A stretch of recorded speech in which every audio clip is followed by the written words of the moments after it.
Hello, this is Tony Heller from RealClimateScience.com. Minnesota has a long history of political comedy, like in 1984 when they were the only state which didn't vote for Ronald Reagan. At that time, this clown was a comedian, but they later elected him to the U.S. Senate. Now he's doing team comedy with University of Pennsylvania academic Michael Mann. Then you're looking at sort of more like 3 degrees warming of the planet, 3 degrees Celsius, Yeah. which isn't great. There you're going to see, so that's more than 5-degree Fahrenheit warming of the planet relative to the pre-industrial. At that point, you're talking about, the sorts of extreme damaging weather events that we've seen so far, double that or triple that. I mean, that's what we're dealing with in that scenario. So 120 in Phoenix. Right. Yes. That kind of thing. Or 110 in Seattle and Portland a couple of years ago. Well, they've gotten that hot in 2 summers ago. 2 summers ago. Yeah. I mean, so something like that, which we call it a black swan. It's like a very rare event that we don't expect to see, more than once in thousands of years.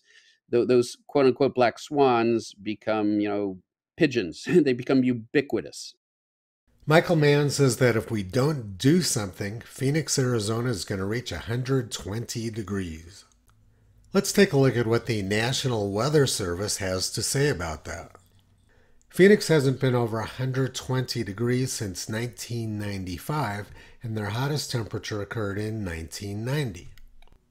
The longest stretch of 120-degree days in Arizona was 7, which occurred at Parker, Arizona in 1896 and again in 1905. Arizona has not seen 7 consecutive days over 120 degrees since then.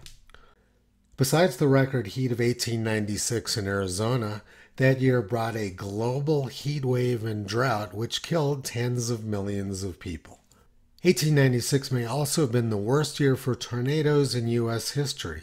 There were at least 40 killer tornadoes, including the only one to cause more than 100 deaths in 2 separate cities.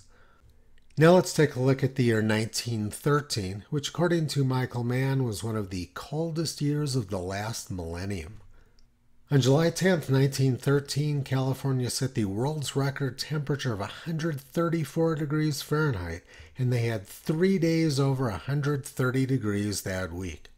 Easter week 1913 was probably the worst week for weather in U.S. history, with tornadoes and floods ravaging the country from coast to coast.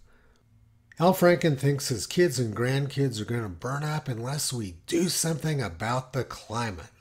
Let's take a look at what the National Oceanic and Atmospheric Administration has to say about that. They show that the number of hot days and warm nights in Minnesota have both declined sharply over the last 90 years. Minnesota summers were much hotter when atmospheric carbon dioxide levels were lower. And the same thing is true for the entire United States.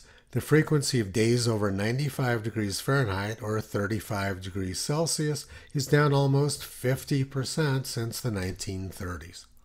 Michael Mann's entire career has been based on making nonsensical claims about climate, and now he's at the University of Pennsylvania. He's been joined there recently by another old climate comedian, Joseph Romm, who was President Clinton's climate advisor.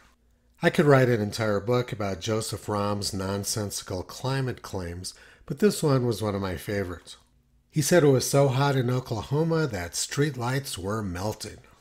Joseph Romm was quick to come to the defense of China when it was pointed out that China was the primary source of CO2 emissions around the world. All of the other continents could literally drop off the map and carbon dioxide levels in the atmosphere would continue to rise because of all the new coal-fired power plants they're building in China. The University of Pennsylvania, where Michael Mann and Joseph Romm work, receives a lot of money from China. Which leads me back to Donald Trump's tweet from 2012. The concept of global warming was created by and for the Chinese in order to make U.S. manufacturing non-competitive.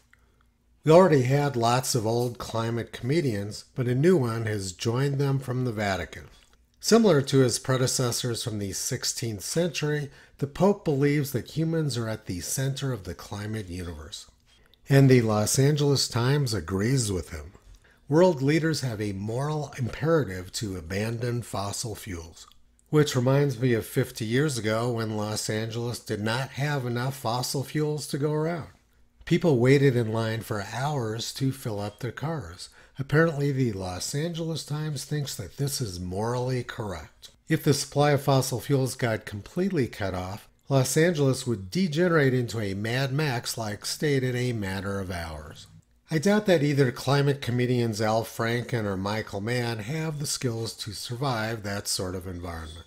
Toto has been pulling back the curtain on the climate scam for more than 15 years. And now Toto is a proud father. You can visit him and his puppies on the web at realclimatescience.com. This is Ruby. She is the mom, and this is what she looked like 10 months ago.